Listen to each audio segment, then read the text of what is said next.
ఓం నమో వెంకటేశాయ.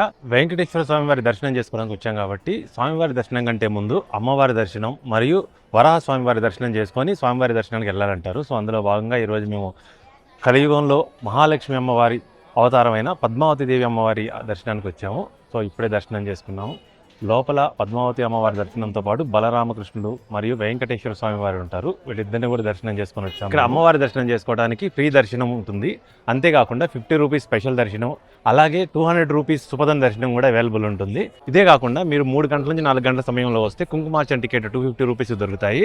So ఆ ticket తీసుకుంటే గర్భగుడి కంటే ముందున్న మండపంలో కూర్చొని కుంకుమార్చనలో పాల్గొనవచ్చు.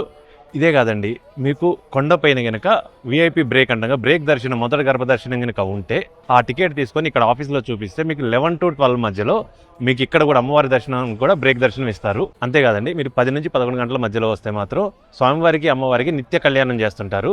సో ఆ సమయంలో వస్తే మీరు కళ్యాణం కూడా చూడొచ్చు. అంటే టికెట్ ఉండాలి కదా అనుకోవచ్చు. టికెట్ ఉన్న వాళ్ళు మండపంలో కూర్చుంటారు. మీరు మండపం బయట నుంచి ప్రతి ఒక్కరికి కళ్యాణం కనిపిస్తుంది, ప్రతి ఒక్కళ్ళు కళ్యాణం చూడొచ్చు.